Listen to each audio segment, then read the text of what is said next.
É isso aí, pessoal, mais um episódio do Papo de Inox e nós estamos com um convidado, olha, muito descolado, presente em diversos canais aí espalhados pelo mundo, e claro que ele está conosco aqui porque nós também não perdemos em nada para concorrência, Rede Globo, Record, SBT que nos aguarde. Mas eu sou o Jonatas Ferreira e está comigo aqui o Douglas Brito para nos acompanhar aí em mais um episódio, e como sempre a gente gostaria de ouvir do Douglas o que ele achou do último episódio nosso aí, onde nós trouxemos o Edson da KMX, uma empresa de arquitetura especializada em diversos segmentos, que trouxe um pouquinho de conhecimento dele, tanto na área de arquitetura, quanto também do empreendedorismo, não é não, Douglas?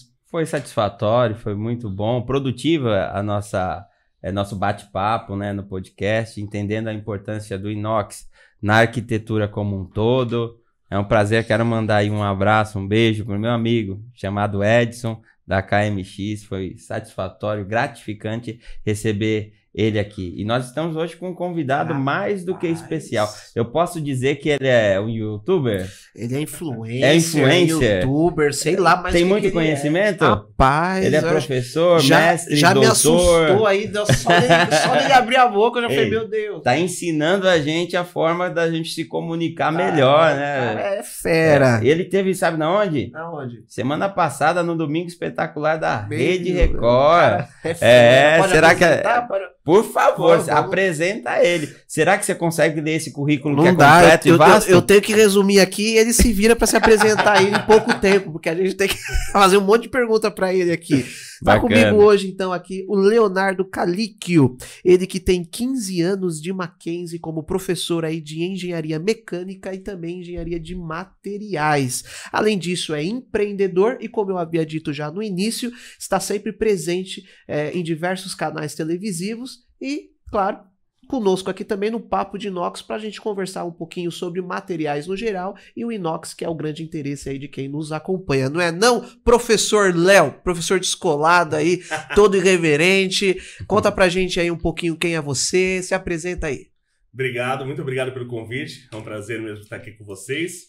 Como você disse, meu nome é Leonardo Calicchio, eu sou engenheiro de materiais, especialista em metalurgia, eu fiz mestrado na área de energia nuclear, na USP, sou doutorando na área de nanotecnologia, que é uma área que está crescendo muito.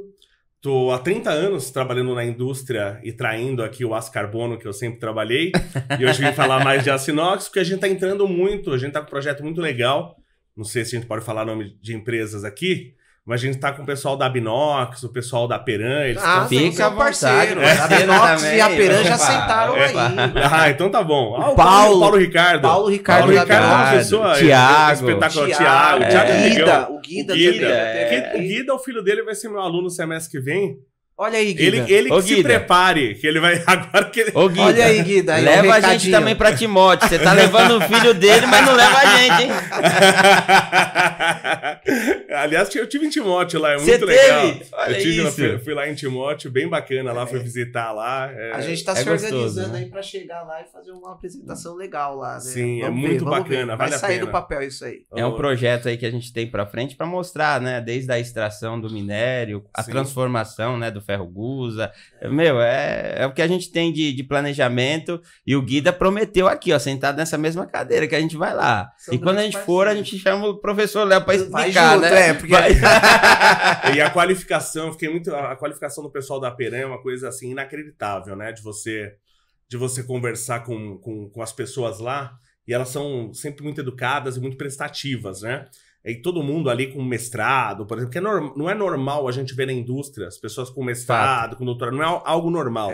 E as pessoas lá todas, tanto que meu aluno, até por indicação minha, entrou lá na Peran agora e ele já tá falando, ó, já estão me cobrando lá, vou ter que fazer o mestrado. Tá né? E hoje a gente tem esse conhecimento que falta, né?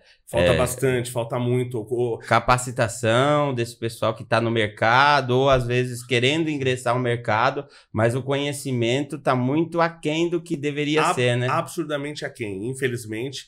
Hoje o básico, né? O pessoal liga para... Aconteceu, não sei se eu posso contar aqui, aconteceu um caso comigo faz pouco tempo sobre inox. Eu precisava comprar umas chapas de inox e ela ia trabalhar com um determinado fluido lá. E como eu falei, eu trabalho há 30 anos com aço carbono. Agora, já há alguns anos, até por causa da Binox, da Peran, a gente está levando... Eles estão fazendo um projeto muito legal, a Binox, e a Peran está dando muito apoio a eles, que o pessoal de alumínio fez no passado. Que é eles levaram o alumínio... Como solução. Não como solução, como conhecimento do alumínio. As pessoas não conhecem os metais. Então eles levaram o alumínio para as universidades. E aí isso deu tão certo que a gente pegava todos os TCCs lá, era tudo em alumínio. E a gente precisa entender que, primeiro, os metais são absurdamente importantes. A gente não tem uma sociedade minimamente moderna sem metais. A gente usa metais há milhares de anos. Ele teve a idade do cobre há 5.500 anos atrás, a idade do ferro há 3.500 anos atrás. A tabela periódica, se você olhar a tabela periódica inteira, você tem ali 88 elementos, pelo menos, que são metálicos. Sim. E se você pegar desses 88 elementos, você pegar só o ferro, porque é normal, eu brinco muito com o pessoal de alumínio quando vai dar palestra, que eles chegam lá e falam assim, o alumínio é o segundo metal mais produzido, mais utilizado no mundo. Mas o segundo lugar, mas lá embaixo. Porque ele tá, tipo, o ferro, ele tá correndo, ele dá 18 voltas à frente na corrida, você entendeu? Nossa. Porque de tudo que se fabrica, desses 88 elementos metálicos, 88, se a gente fabricasse, a fabricação do ferro fosse 10% de tudo, já era muito. Porque você tem 88 elementos metálicos, o ferro, ele responde por 96% de tudo que é produzido, tudo que é extraído, tudo que é fabricado em metal. Só o ferro é 96%. Aí todos os outros 87 elementos juntos, quando eu pego o alumínio, quando eu pego o cobre, o estanho, o vanádio, o cromo, o níquel, o pessoal de aço inox adora, magnético, pego tudo lá, vai dar 4%. Inclusive o próprio inox tem o ferro. Sim, aliás, é a base. O inox, a base é o ferro, é o elemento principal. Aí, claro que eu preciso ter cromo, e se eu não tiver pelo menos 10,5% de cromo, não caracteriza inox. O pessoal acha que o inox ele é um tratamento superficial aí que é feito. Né? Explica pra gente essa história aí. Eu até falei isso, eu tive no programa Pânico. Olha lá, no Pânico. No Pânico, pega aí. Ô, Emílio, não dá pra você não aqui, viu? Emílio é super gente boa. A gente também traz. Super gente boa o pessoal lá. Conheci o Vampeta. Eu sou palmeirense e sou fã do Vampeta. Eu gosto do Vampeta. Ele é super gente boa. E eu levei uma garrafa de aço inox, inclusive da Binox, né? Graças ao Paulo Ricardo, eu tenho essas garrafas que a gente usou de brinde. Quando eu vou em algum evento e eu vou falar de aço inox, eu ainda tenho uma outra lá e eu acabo levando. Não, vou te mandar da Proginox. Passa o seu endereço, amanhã você tá recebendo. Legal, não, eu faço questão. Aí eu levei pra eles, apresentei lá, levei umas garrafas e falei pro Emílio, falei, isso aqui vai ficar pro seu filho, vai ficar pro seu neto, isso aqui não vai oxidar, não vai correr nunca, né?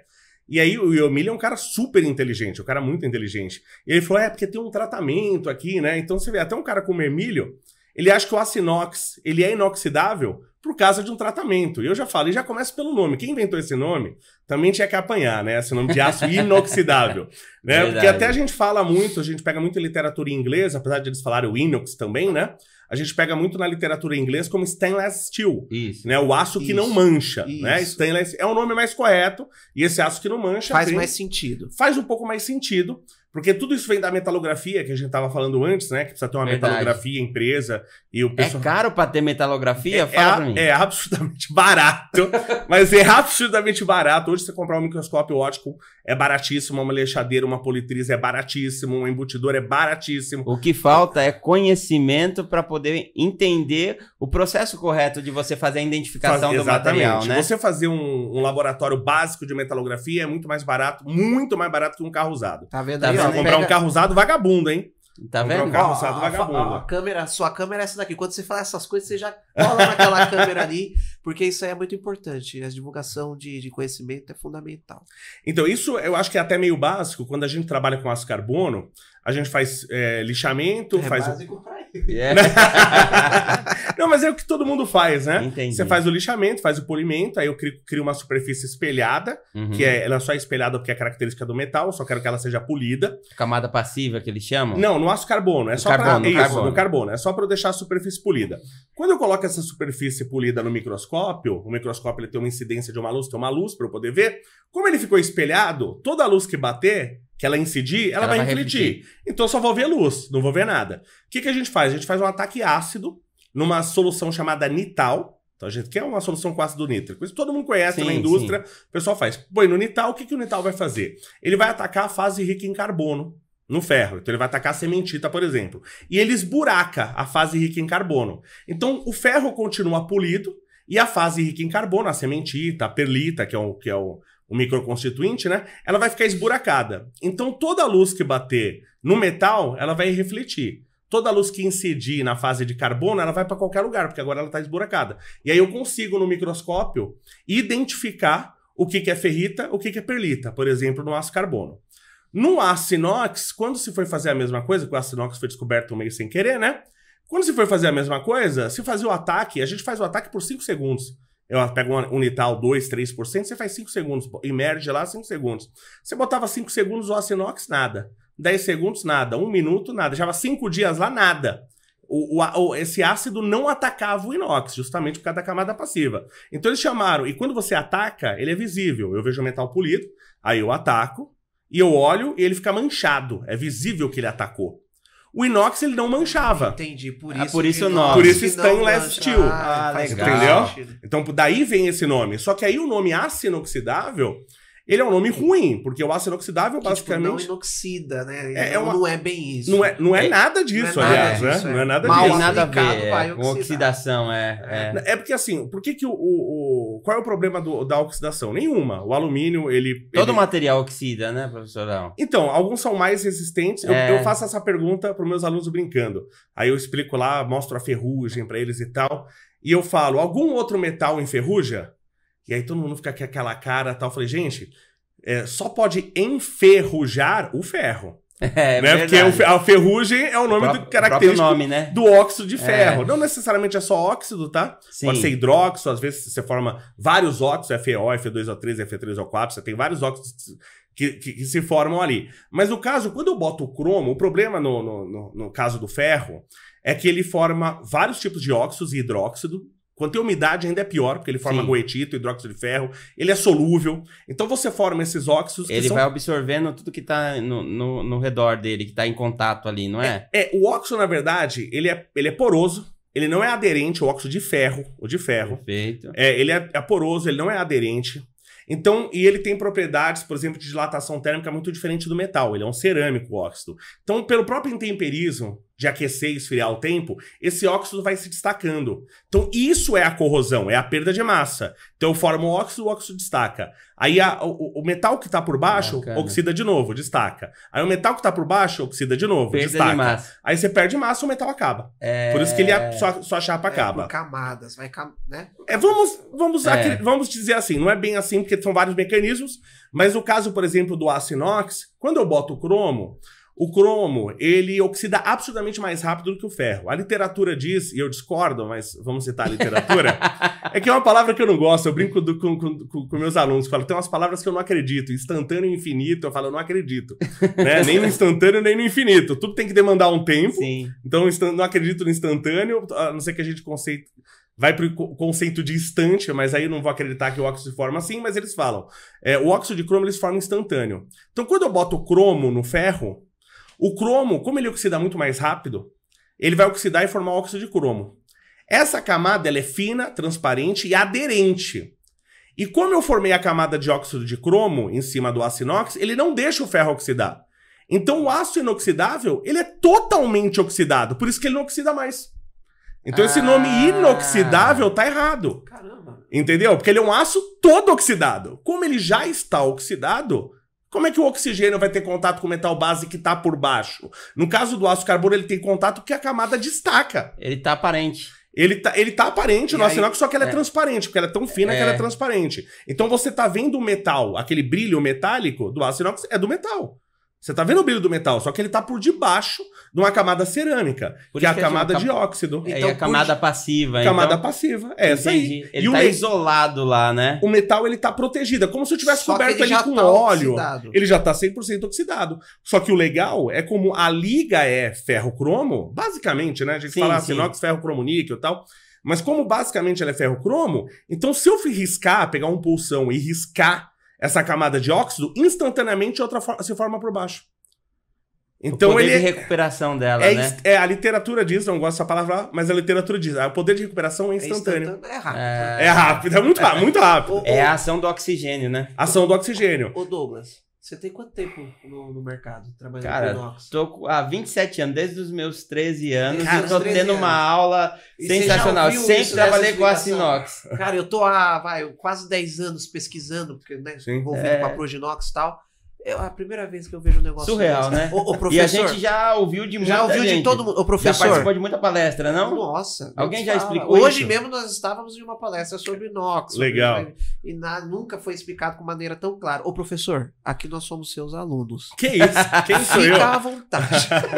Queremos absorver, somos esponja aqui. E a Binox lá tem várias palestras muito boas. A Binox tem uns caras extremamente Sensacionais, capacitados. O própio Guida lá, vocês conhecem. Sim, Não, sim. o bate-papo com o Guida foi fantástico. Foi fenomenal. O Paulo também. O Paulo, não, pelo amor de Deus. Como eu falei, eu sou da área de altos carbono, eu sou uma criança perto Não, desses que caras. o conhecimento deles é profundo demais. Sim. O cara fala assim.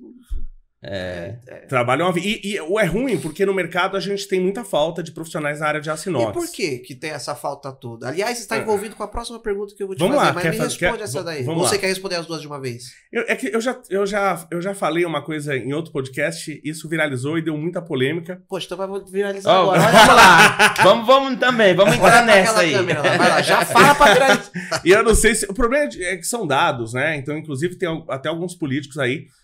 Processaram um político que tentou falar o que eu falei, mas não soube falar muito bem. Porque você não pode. Imagina que eu chego e falo o céu é azul. Você não pode processar alguém porque ele falou que o céu é azul. Que é Você uma não- verdade. né? Você não pode processar alguém porque a pessoa falou a verdade. Né? E o que acontece? Infelizmente a gente tá isso desde que eu era moleque, quando a primeira vez que eu fiz teste de QI e tal, a gente sempre teve 100 como referência. Sim. Né? 100 é uma média boa de Boa. QI, né? É. Que a gente veio pelo mundo e tal. Qual que é o seu QI, isso que eu ia professor? isso que eu ia perguntar, só Só por curiosidade. É que Eu faz vou 20 até- anos que eu não faço o teste de QI. Eu vou até anotar. Eu posso falar o de 20 anos atrás. Qual né? que foi?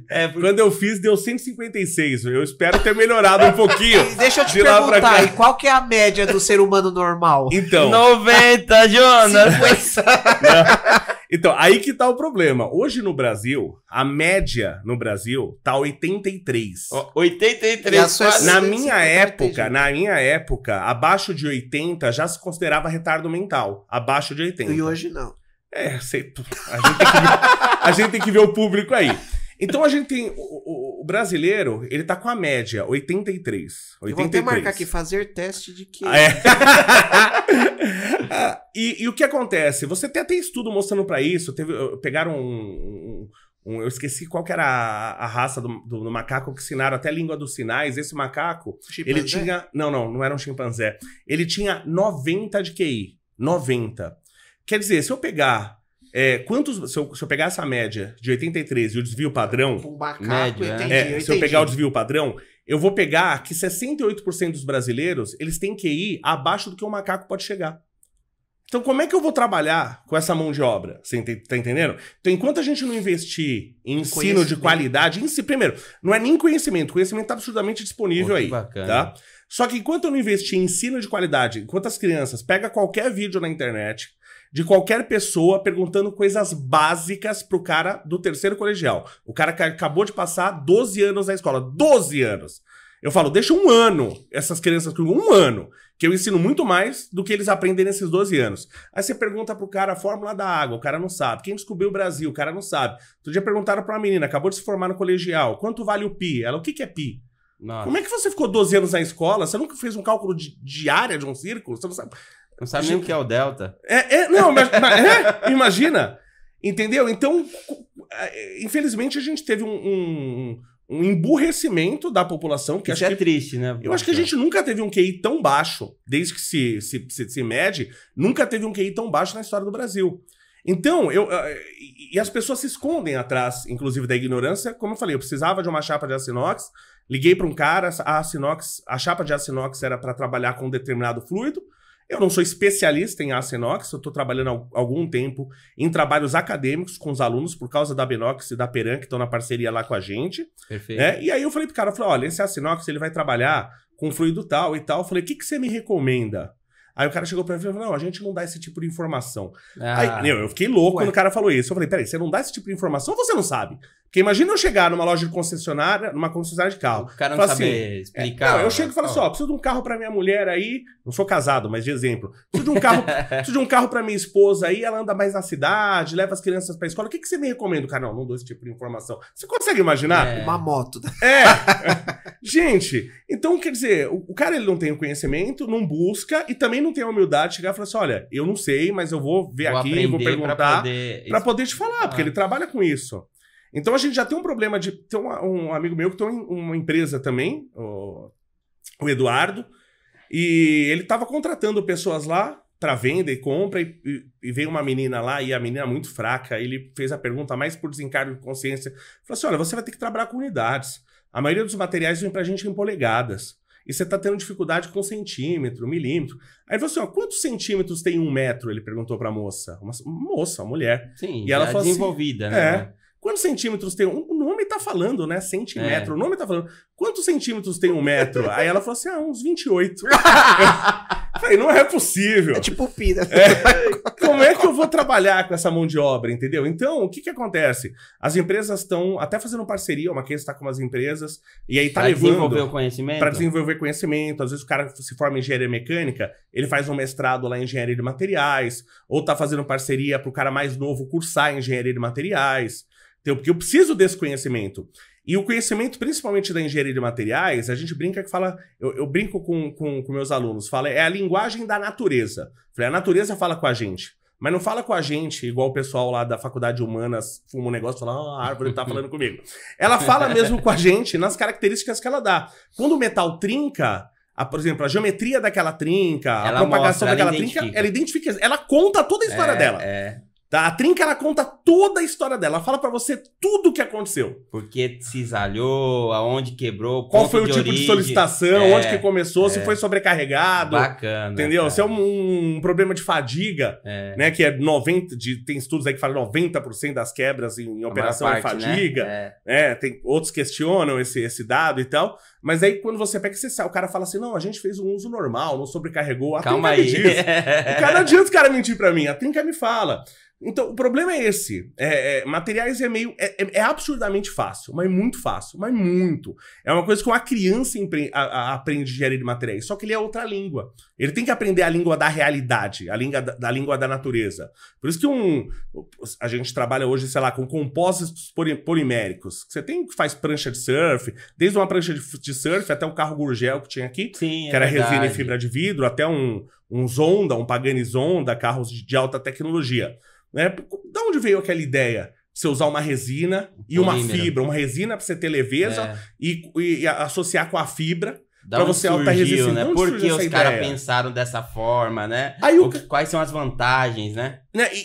E a ideia é o principal, né? Aí eu falo, tem uma árvore lá no Japão que chama Juta, que ela tem um caule desse tamanho, minúsculo, e ela tem inúmeros metros de altura, e lá da vendaval, da tornado, e não derruba a árvore. Aí quando os caras veem, a árvore ela é um composto polimérico. Ela é a lignina, que é a resina, e é a fibra, né? A fibra da celulose.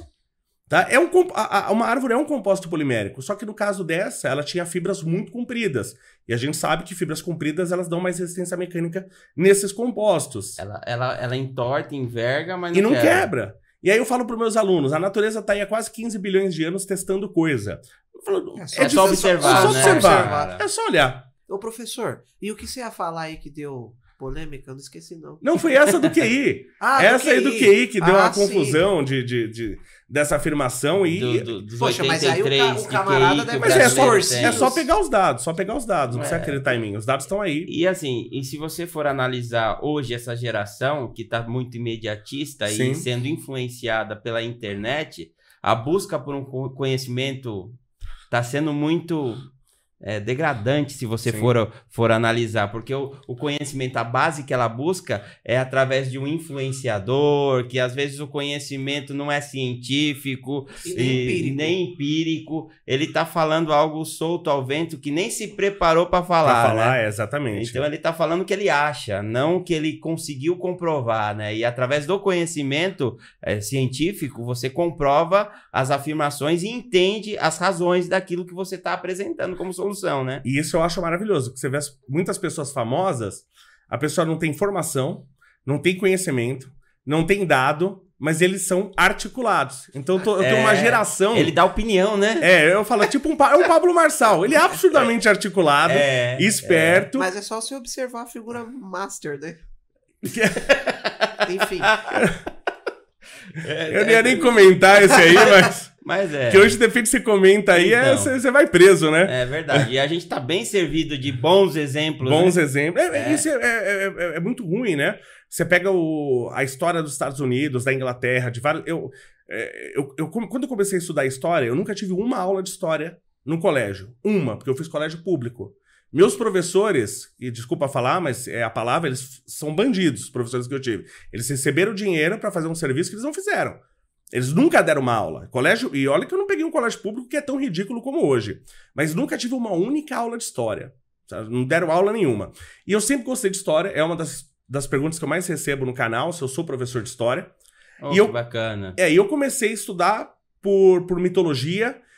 Eu tinha alguns livros sobre Roma, porque meu pai veio da Itália, então eu tinha alguns livros sobre Roma. Então comecei a estudar história romana. Você quis conhecer a sua origem, de onde você veio. Isso, a princípio foi isso. Foi despertando. E aí eu fui pra história nórdica, fui pra história asiática, história egípcia, história árabe. E a história brasileira, que eu até conheço pouco, foi uma das últimas que eu fui estudar. E quando você vai estudar, ela é patética. Ela é patética. Ela é patética. Né? Tem uma história, não sei se posso contar rapidamente. Tem uma história que quando Portugal, um dos primeiros investimentos que Portugal fez no Brasil, teve aquela história das capitanias hereditárias, deu muito errado e tal, e o primeiro investimento que eles fizeram no Brasil foi em Salvador. Então veio um dinheiro de Portugal, tanto que, né, para fazer umas ruas, uns lugares lá e tal. A primeira capital, né? A primeira capital, exatamente. Eu gosto um pouquinho de história também.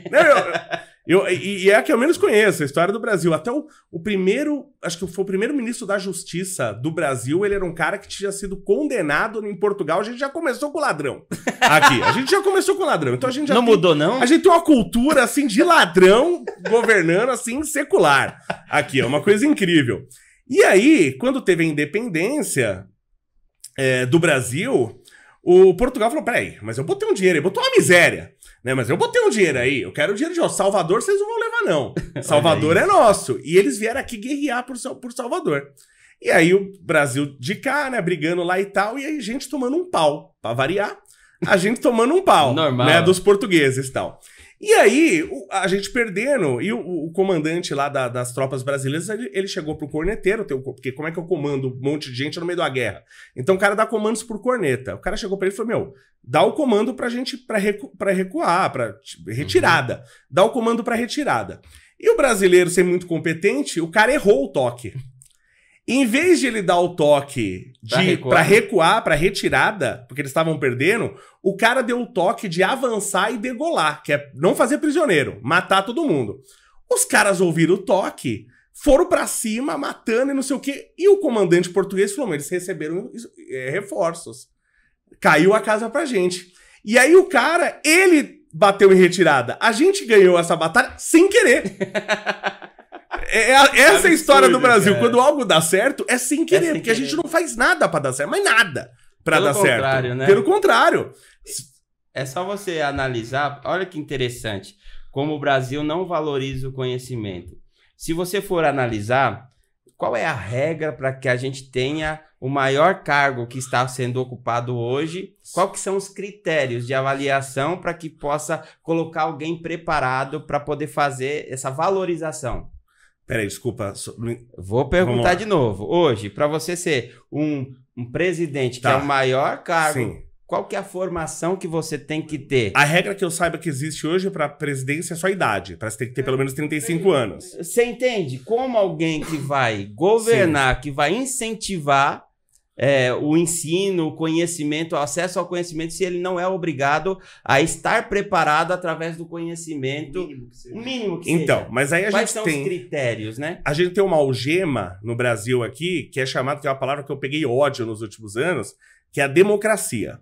Aí o cara fala assim, não, eu tenho que ser democrático, eu não posso limitar a pessoa em relação à sua formação para representar o Brasil, para ser presidente. Qualquer um pode representar. Nossa. Tá, já é mentira, porque a pessoa com menos de 35 anos não pode. E outra coisa, se eu quiser ser presidente, eu não posso me candidatar sem um partido político me aceitar. Então não existe a candidatura existe uma exigência, autônoma. Então não é nenhuma exigência. Isso acontece. Agora teve problema lá, não mataram os caras lá do Irã, tudo? Sim, sim. Tá, o Irã, desde 1900. O Irã que era a Pérsia, né? Sim, sim. Que eu sempre falo, Antiga era Pérsia, mas né? era Pérsia só por causa dos gregos. Para os iranianos sempre foi Irã. Né? E aí o que acontece? Lá tem eleição. Só que tem um grupo lá, que acho que é de 12 pessoas tal, que só pode se candidatar a líder quem for autorizado por esse grupo. Então você não tem... Não tem escolha. Não tem escolha. Você entendeu? São as cartas marcadas. É um jogo de cartas marcadas. E no Brasil também. Aí você fala, não, o brasileiro vota mal. Pô, a gente tá em Guarulhos. Você acha que vai ter aqui em Guarulhos alguma opção boa pra prefeito? É como todo ano. É o ruim, o pior e o lixo. Boa, né? Boa.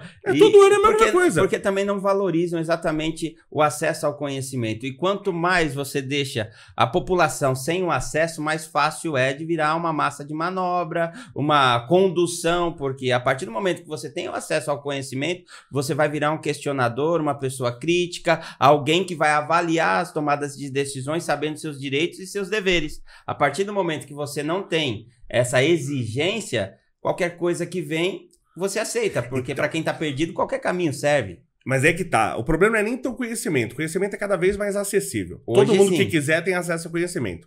O problema é trabalhar, principalmente com as crianças, o raciocínio lógico. A lógica. Você ter uma boa ferramenta que é o cérebro. Porque você tem a ferramenta, tá? Que é o cérebro. Igual você ter uma arma e você ter a munição. Não adianta você ter a melhor munição do mundo, que seria o conhecimento, e tua arma é uma droga. Ela não atira, o gatilho não tá funcionando.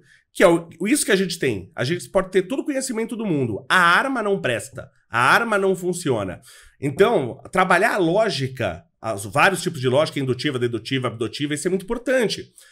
Eu publiquei um vídeo esses dias no meu Twitter de uma universidade de direito. E aí eles fazem um negócio lá, acho que eles chamam de peça, não sei como é que chama. É tipo um teatro que eles fazem. E o cara vai lá e dá as argumentações para acusar ou para defender. E uma pessoa lá, hipotética, na universidade, estava sendo acusada de assassinato. O cara assassinou uma pessoa em praça pública e 5 pessoas viram. Aí a argumentação da menina é o seguinte, grande coisa que 5 pessoas viram que ele matou. Mas eu posso trazer aqui 50 pessoas que não viram. Então a lógica da menina é assim, se mais pessoas não viram do que as que viram, então ele é inocente.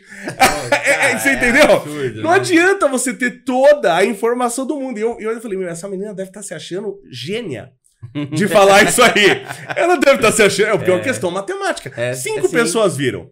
Mas as outras 8 bilhões de pessoas do mundo não viram. Então ele é inocente. Se for assim, então, se valer essa regra. Não tem um crime no mundo. É verdade. É verdade. Ô, professor, aproveitando esse assunto, eu acho que é interessante a gente falar qual a importância da pesquisa dentro da faculdade, porque grande parte das faculdades hoje não impulsionam, não pulverizam essa questão da pesquisa. Inclusive, um problema nosso com o aço inox é justamente talvez, não vou embutir toda a culpa nisso, mas talvez seja a falta da pesquisa dentro das universidades, que é inclusive vou reiterar até.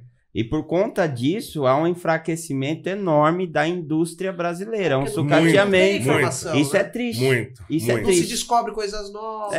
Não incentiva isso, não tem um né? incentivo. O que você sente? Qual que é, né? Qual que é essa importância da pesquisa e esses novos projetos que vocês estão desenvolvendo agora com o aço inox também? Pega países mais ricos como o Japão, países de primeiro mundo, Japão, Estados Unidos, tá? Esses países, eles investem muito em pesquisa ou não? Então a relação entre o sucesso do país e pesquisa já é clara, já é óbvia. E não do jeito que o Brasil investe em pesquisa. Porque se você pegar a USP ela é, acho que, a 7ª ou 8ª universidade em número de publicações. No mundo.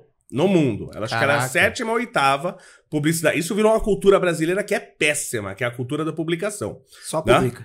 Só publica. Mas aí quando você vai fazer o levantamento... Não tem nada. Tanto que em número de citação... Não agrega. O que é citação? Esse trabalho é bom. Aí eu pego e vou usar e cito em outros trabalhos. Tem base. Então a gente é o 7ª ou 8ª posição no mundo, a USP. Eu estudei lá. Tá? Em número de publicação.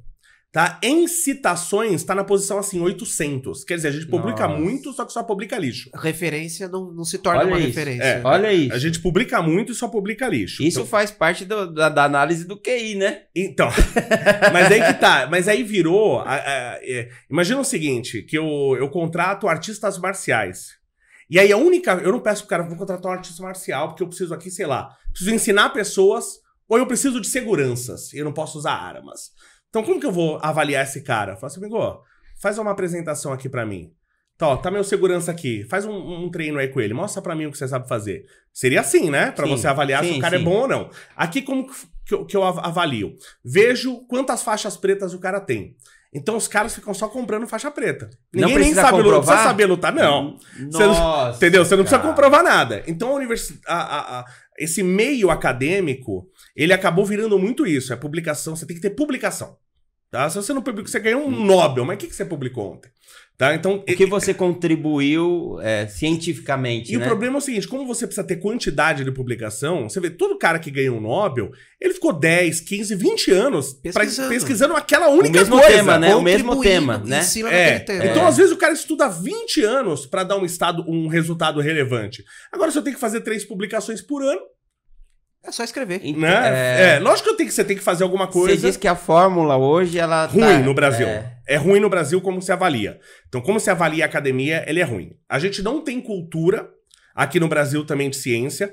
Eu tava fazendo um trabalho, agora há pouco, aí tava fazendo um trabalho com um aluno, e eu precisava de retalho de aço carbono, que é a coisa mais barata disponível no mundo. Só o que eu precisava é que eles fossem de composições químicas diferentes e tivessem a mesma geometria. Então precisava que o cara tivesse um redondo lá, dá pra você cortar 2 centímetros pra mim? E aí, se você me arrumar esse material, eu falava pro cara, é um trabalho que a gente vai fazer pela Universidade Mackenzie, é uma universidade que é totalmente diferenciada, de alto nível, todos os profissionais que estão saindo de lá, da área de engenharia, tá todo mundo empregado, o pessoal da Peran tá me pedindo aluno lá, eu não tenho aluno pra mandar pra eles, porque tá todo mundo empregado. Eu liguei pra umas 10 empresas e não consegui com ninguém usar as que eu precisava. E era um negócio assim, ó, você vai me arrumar 2 retalhinhos, que isso aí não te custa nada. Posso até pagar se quiser, não tem problema. Agora você tem uma empresa que pode incentivar isso aí, ó. Não, em aço inox pra mim é fácil. Em aço inox que é mais caro, que eu peço lá pro Thiago lá da Peran e me arruma na hora. Mas eu precisava de um outro material. Mais barato, né? Mais barato, só que era específico pra esse trabalho. E aí eu falei com as 10 empresas e olha só, o cara só tinha a ganhar. Ele ia me dar uma coisa que não custava nada pra ele, basicamente. A gente ia caracterizar o material dele, ele ia saber exatamente o que era o material dele, até pra saber se ele não tá sendo enganado, porque ele não fabrica aquilo. A gente ia caracterizar, a gente ia analisar a resposta. Ia fazer um estudo gratuito, ia ter todo um estudo gratuito pro cara. Falei com as 10 empresas, não consegui. Aí consegui com um aluno lá, um outro aluno que trabalhava numa empresa. Então a gente já não tem a cultura, o pessoal, todo mundo diz que apoia a ciência. Né? O mínimo, porque se o cara liga pra mim e me pede isso, eu arrumo pra ele na hora. Porque eu entendo sobre ciência, eu entendo a importância disso. Por que isso é importante? Por exemplo, nós estamos fazendo o trabalho aço inox. Aço inox, você não tem o que falar do aço inox. Londres lá fez... Londres não, foi Londres. Foi Londres ou foi Tóquio? Foi Londres, se eu não me engano, que trocou toda a tubulação de transporte de água. Inglaterra. Na Inglaterra. Por de aço inox. É isso aí. Sabe, um projeto pra durar 100 anos. Sabe quando que isso vai acontecer no Brasil? Nunca. E o inox duplex, hein? Imagina, o inox baratíssimo. Agora imagina o seguinte... Não acreditar que daqui 100 anos vai acontecer. eu não sei se eu tenho essa você esperança. tá trabalhando pra isso, professor Léo. Eu pior que tô trabalhando pra isso mesmo. Conscientizando essa turma de engenheiro que vai vir pro mercado, né? Ensinando eles a importância e os diferenciais e o apelo que tem o inox, porque não é estético. Sim, não é beleza. De jeito Pelo nenhum. contrário. O brasileiro tem uma, tem que mudar essa visão, tem uma né? cultura que caracteriza o uso do aço inox de forma estética, de forma que é beleza, é um apelo que não é o que de fato o aço inox pode oferecer, né? Sim. O custo-benefício. Mas Sim. ele se preocupa com aquele capex inicial, aquele investimento que ele tem que fazer, o desembolso, não, esse material ele é caro. Calma aí, caro por quê? Né? E caro você tem que analisar custo-benefício, não tem esse negócio de caro. Não tem isso, é surreal. Agora o seguinte, materiais mais nobres, eles me causam mais problemas, em alguns casos. Sim. Por exemplo, eu vou pegar um aço carbono. O aço carbono é de longe a coisa mais utilizada, né? As ligas, aço carbono, ferro fundido e tal. Muito mais utilizado que aço inox. Aço carbono, como eu falei, é muito fácil de eu caracterizar. Porque eu lixo, faço o polimento, jogo lá no Unital e acabou. Na hora que eu faço isso no inox, para eu caracterizar, não acontece nada. Então, a dificuldade de caracterizar é que a indústria funciona sem isso. Então, a maioria das indústrias nem sabe desse problema. A indústria sabe, mas as revendas tal não sabem desses problemas.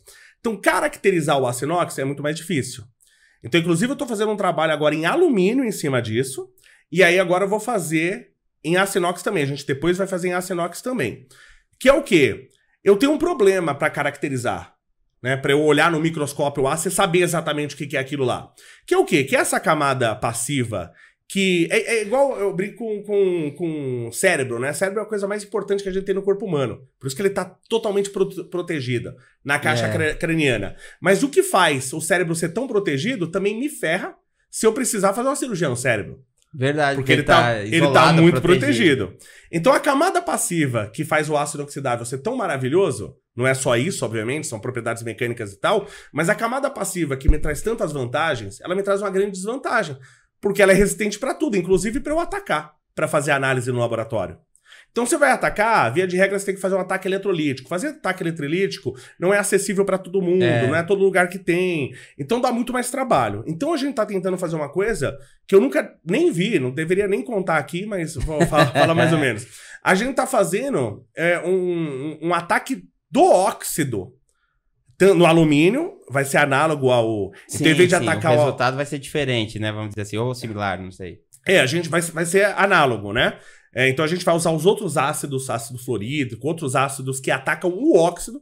Então eu vou me preocupar primeiro em atacar o óxido para expor o metal e aí eu fazer o ataque no metal. O que a gente tá querendo... Então, tudo bem, é ciência isso, ele tá fazendo ciência. Sim, bacana. Aí, o que a sociedade ganha? A sociedade ganha que agora o custo de análise dentro das empresas despenca. Se o custo de análise despenca, o custo de qualidade despenca, o custo do material para as pessoas despenca.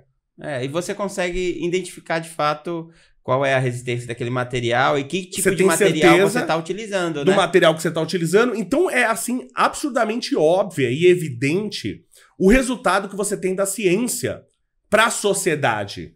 Né? Se hoje você compra coisas que não passam... Você conta a história que Napoleão tinha talheres de ouro e de alumínio.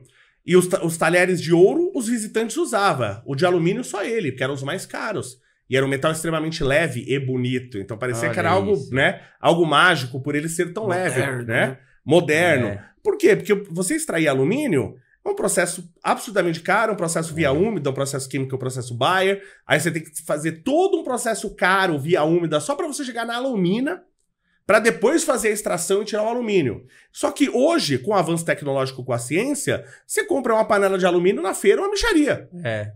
Perdeu o valor. Então, o que a gente faz? A gente torna coisas muito melhores, a ciência torna coisas muito melhores, mais acessível para as pessoas. É justamente isso o que a pesquisa faz. Exatamente o que a gente busca fazer. Não só isso, tornar as coisas mais acessíveis, mas, tô falando da minha área, mas na área de medicina você vai curar doenças, quantas doenças são curáveis claro. Né? Precisamos de professor Léo na medicina. Nem brinca. Isso é importante, cara. É um diferencial. Sabe de tudo, né? Quem dera. Os caras devem estar enxergando a gente aqui falando, esses pessoal aí. Então, a gente fica feliz quando a gente traz. E cara, você não imagina a alegria que tem, porque eu sou que nem uma esponjinha, né? Vou absorvendo esse conhecimento. Quero eu guardar, né? É que é repetir, né?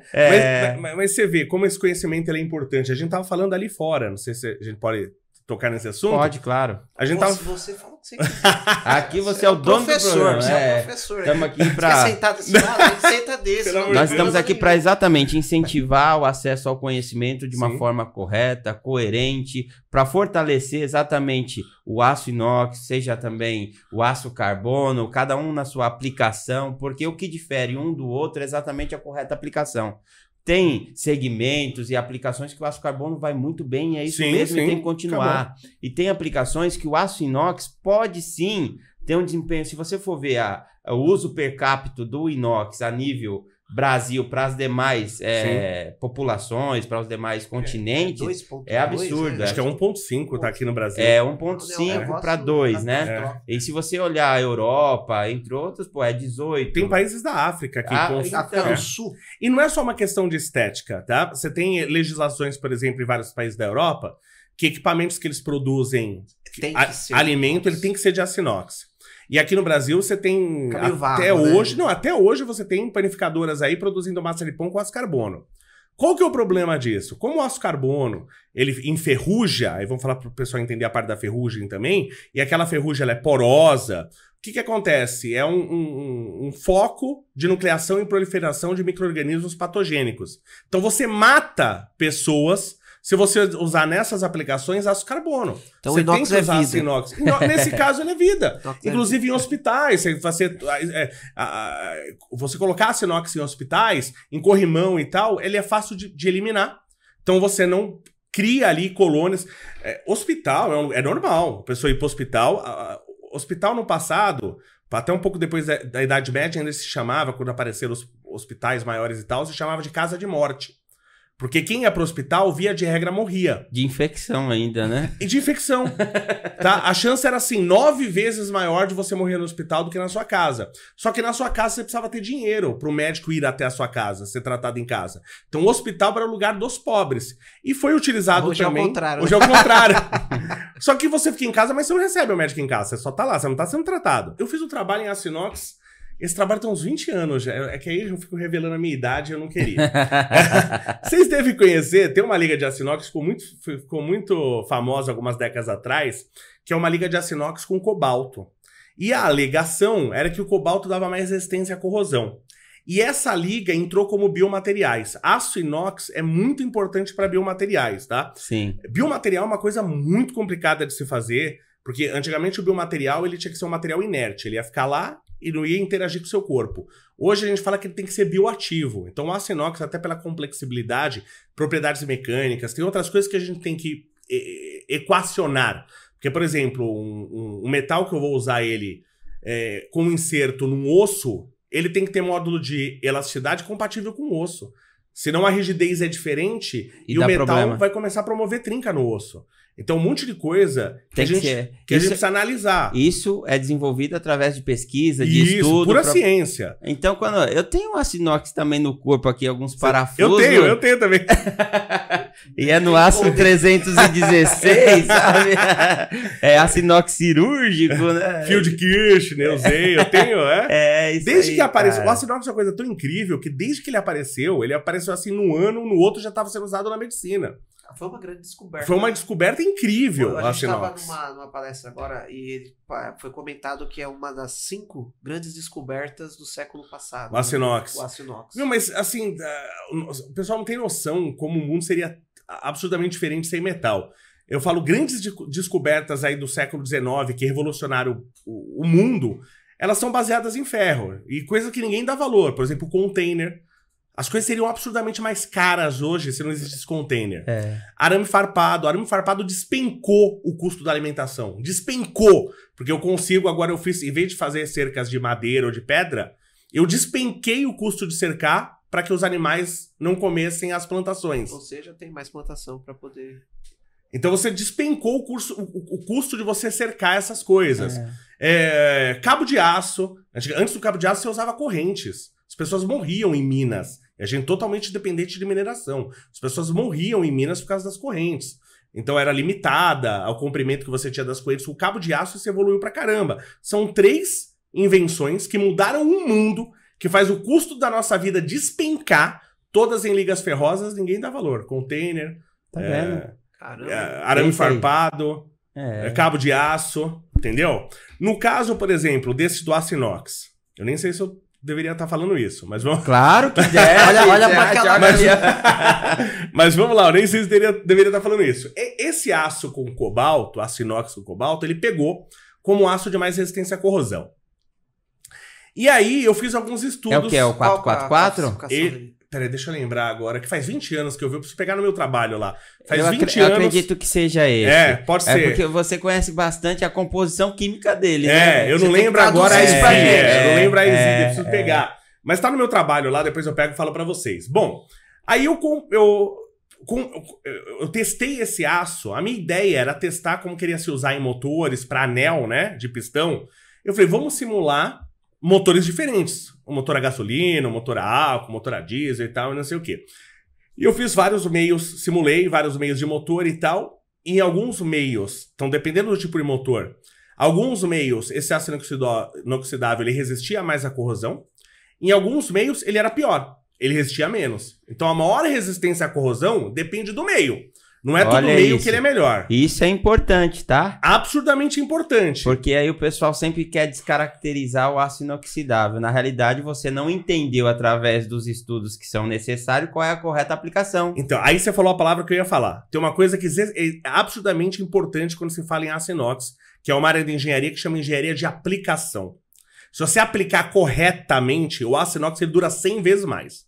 Aí, tá? Se você aplicar, mas se você não aplicar corretamente, pode ser que ele dure 10, 2 vezes mais, ou pode ser que ele nem dure mais. Então a aplicação, por isso que eu perguntei lá pro cara, falei, ó, qual que é o aço para essa aplicação? Se você não acertar a aplicação, se você acertar, não tem discussão do retorno que o aço inox te dá. E assim, para alguém também te recomendar o aço inox, que é o correto para a devida aplicação, ele precisa o quê? Conhecer. Sim, sem dúvida. E você vê a importância de quem pesquisa, de quem vai atrás, e a importância nossa que está aqui desenvolvendo esse papo de inox, toda essa estrutura montada para trazer esse conhecimento, para balizar esse mercado, para mostrar que ó, o inox é importante, é bom, mas a correta aplicação e o desenvolvimento dele é fundamental para que o resultado para qual está sendo esperado seja além do que está esperado, porque o inox vem para essa função. E geralmente o inox surpreende. Né? Gera, ele te dá uma redução de custo absurda, então, mas é muito a redução de custo quando bem aplicado. Com certeza. Só que, por exemplo, esse material, esse aço inox com cobalto, por ele ter essa fama de mais resistente à corrosão, ele virou liga para biomateriais. Então tem um monte de gente aí com pino, com prótese, neste aço inox. E eu não testei esse aço inox nos fluidos corporais. Eu não sei se ele é melhor, talvez ele seja pior. Aí uma boa opção para pesquisa aí, né? Quem isso tem que ser pesquisa sobre isso. O problema é o seguinte, medicina é muito do ouvir dizer. Né? Porque o médico ele não entende nada de materiais, tanto que eu dou aula. Fato. Nada, o cara não entende nada. E não precisa entender, não é? Porque por isso que tem que ter um engenheiro, né? Tem que ter um engenheiro, mas um pouco. Tanto que eu já dei muita aula pra dentista lá no mestrado em materiais. Que bom, olha aí. Muita aula. E, olha, médico precisa conhecer material, viu? Pior que Retifico aqui o que eu falei. Pior que precisa. Mas eu não sei porque médico, eu nunca vi lá um médico fazendo uma especialização. Então o cara, por exemplo, esqueci o nome da área, quando o cara que lidar com ossos quebrados. Ortopedista. Ortopedia. Ortopedista, por exemplo, ele tinha que fazer. Tudo ele sabe. E pior que eu caí de moto, eu tive uns ortopedistas muito bons. Mas o ortopedista, por exemplo, ele tinha que fazer um curso na área de materiais. Eu nunca vi um médico. Nunca vi um médico lá. Agora, dentista vai direto, porque eles trabalham também com prótese e tal. O dentista vai direto. Amálgama, tudo metal. Olha que interessante. Dentista vai muito. E vai muito do interesse, né? Sim, sem dúvida. Você conhecendo bem, você se torna o melhor profissional na sua área. Não, sem dúvida. E material é tudo, né? Material é uma coisa está presente, né? Tudo, né? Material é uma coisa tão importante que o nome dado às eras humanas, elas foram baseadas nos materiais de maior tecnologia da época. A idade da pedra, a era do bronze, a idade do ferro.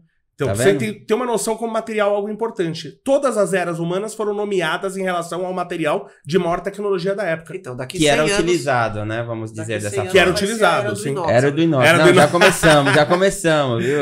O inox é recente, pô. Então, a gente já tá nesse... E tá nesse convencimento para que possa ser esse material tão importante. Porque, na realidade, ele já é utilizado, né? Mas poderia ser muito mais disseminado através do conhecimento e a correta aplicação. Você tem uns caras hoje, eu vi um francês lá, eu sou muito ruim de nome, né? Nem ortopedista eu tava lembrando o nome. Eu sou muito... aliás, eu falo que eu sou muito ruim de memória. Mas eu sou muito ruim de nome também. E tem uns caras hoje, engenheiros civis e arquitetos, se especializando em aço inox. Eu recomendo que as pessoas procurem as obras desses engenheiros e arquitetos na internet. As obras dos caras parecem tipo de outro planeta. Esse cara tá 200 anos na frente. Você tá falando do Edu Rocha? Edu Rocha eu não conheço. Olha isso, o que fez aí as bicicletas lá, não? Não, o Parque Antártica. Tá. Você é palmeirense, você não...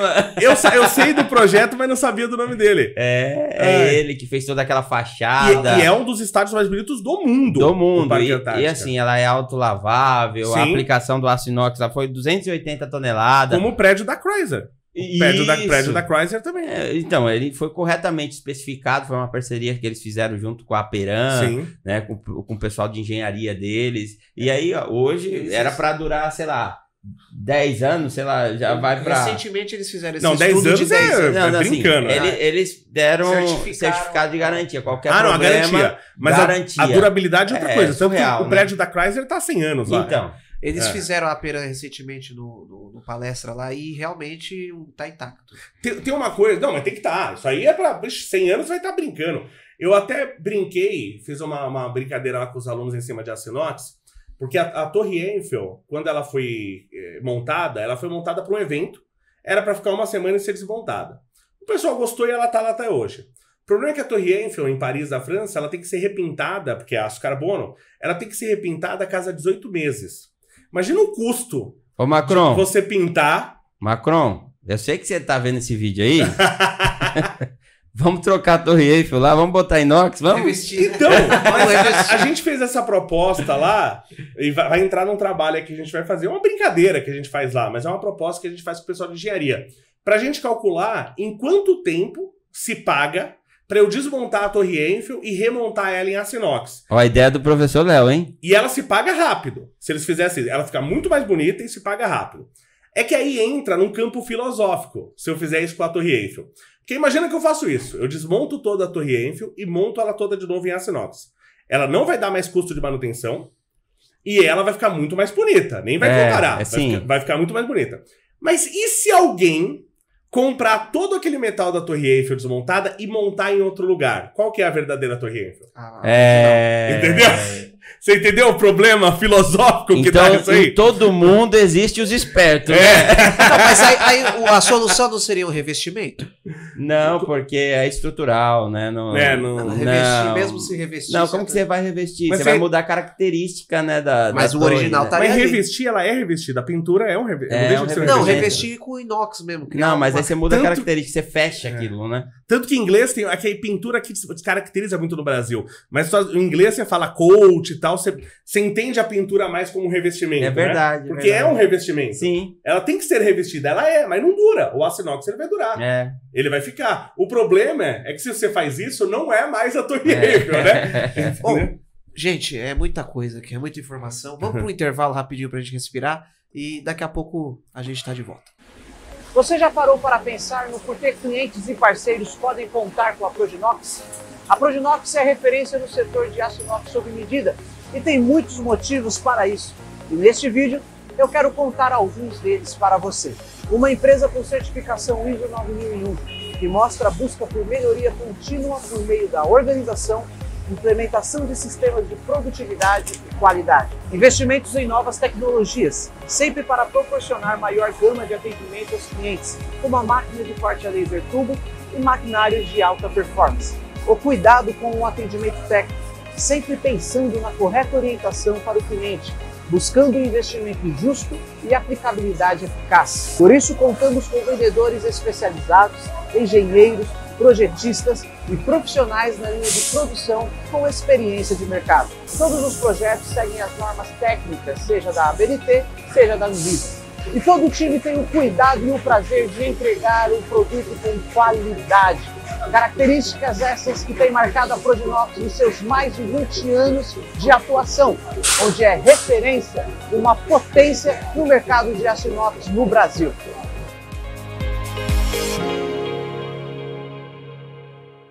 É isso aí, pessoal. Nós estamos no segundo bloco do Papo de Inox, mais um episódio, dessa vez com o popular professor Léo, que está dando uma aula, literalmente uma aula, né? Sensacional. Literalmente uma aula de conhecimento aqui, de conteúdo, de tudo quanto é palavra aí que você puder encontrar dentro do seu vocabulário, né, não, professor? Obrigado. Eu não sei se eu mereço tanto, mas eu agradeço. Com certeza. Manda aí, ô Douglas, qual a tua dúvida? Na realidade, muita, né? Tem bastante, né? Eu vi que ele tem uma especialização também em soldabilidade, em solda, e a gente utiliza bastante lá na Proginox a solda. E a gente percebe que existem dificuldades quanto à resistência do material, a mudança, né, de comportamento do material, quando você realiza a solda. E eu queria entender, né, O que acontece quando você solda, que o material ele acaba endurecendo, ele acaba ficando quebradiço. Se você não tiver alguém especializado para poder saber fazer a correta solda, e a gente às vezes percebe que onde soldou o material acaba oxidando, acaba ficando mais endurecido. Quando você vai fazer uma dobra, né, em cima desse material que foi soldado, você tem diversas implicações. Eu quero entender o que acontece que muda tanto a característica do aço inox quando você realiza uma solda. O professor tá até sorrindo. Não, é que é uma pergunta fácil. Ele quer saber os problemas que dão em solda.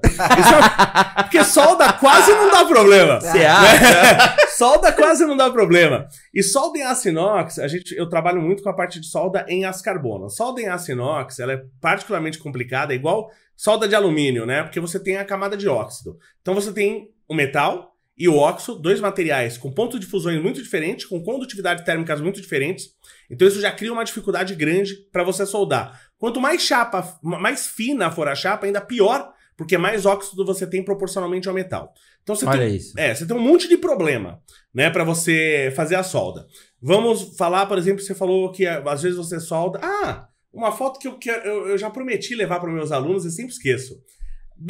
Não, quase que eu ia falar onde que eu moro. Mas bem pertinho da minha casa, tem nós somos de Guarulhos aqui, tem uma estátua, acho que você está falando disso, que é uma estátua em aço inox. Uns caras de bicicleta. Tem bastante isso em Guarulhos. Bastante Guarulhos. Aliás, quem fornece, né? Até onde eu sei, quem fornece o aço inox para essas obras é a Peran. Olha isso. A Peran que fornece para o artista. E é um artista muito bom. Eu não sei quem é esse cara, mas estou falando pela obra dele. É um artista muito bom. Sim. Só que não entende nada de aço inox e de solda. Eu já conversei com ele, eu não vou lembrar o nome agora. Mas eu vou puxar essa informação. Eu já tive a oportunidade de conversar com ele. É muito bom. É um artista plástico, né? Que vai soldando, vai montando, batendo. Surreal, ele tem obras no Brasil todo, inclusive. Mas ele não conhece muito de solda, mas ele não. Precisa conhecer aço inox. Ele precisa fazer um cursinho de aço inox. Por quê? Repare, eu preciso tirar uma foto disso. Porque eu paro com o carro do lado dessa estátua, direto do semáforo. E você sempre observa. E eu esqueço de tirar foto para os meus alunos. E se você olhar, eu acho linda essa estátua dele que tem lá no aeroporto de Guarulhos e tem ali na Paulo Facini também. Repara essas estátuas com cuidado. Todas as soldas estão oxidadas. Todas as soldas estão oxidadas. Por que isso Mas acontece? Não é aço inox? Por que oxida? Eu achava até que fazia parte do conjunto. É a arte, né? O cara fez de propósito. A gente acha que ele não entende, ele fez isso de propósito. Mas o que acontece? Tem um problema, na verdade, que é até clássico na literatura, ele é bem conhecido, que é um problema chamado sensitização, e que naturalmente ele está se resolvendo. Isso que é o legal do aço. A tecnologia para a produção de aço, ele tá tão avançada, mas tão avançada, que naturalmente, entre aspas, os aços são cada vez melhores. Você reciclar plástico, por exemplo, polímero, é muito difícil, porque a resistência mecânica do polímero... Ele perde a característica. Ele perde... Por quê? Porque o polímero, a resistência mecânica do polímero é proporcional ao tamanho da cadeia polimérica. Quanto maior a cadeia, ele tende a ter mais resistência mecânica.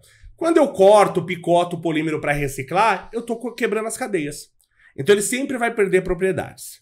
Aí eu posso corrigir isso de algumas formas, remediar, mas o metal, você recupera 100% das propriedades dele, todas as propriedades, 100% das propriedades, todas as vezes que você recicla. Então eu posso reciclar 1 bilhão de vezes o metal e ele vai ser igualzinho. Mesmo ele soldado. Soldado, deformado, o que você fizer, pintado. Você pode fazer o que você quiser com o metal. Oxidar, o que você quiser fazer.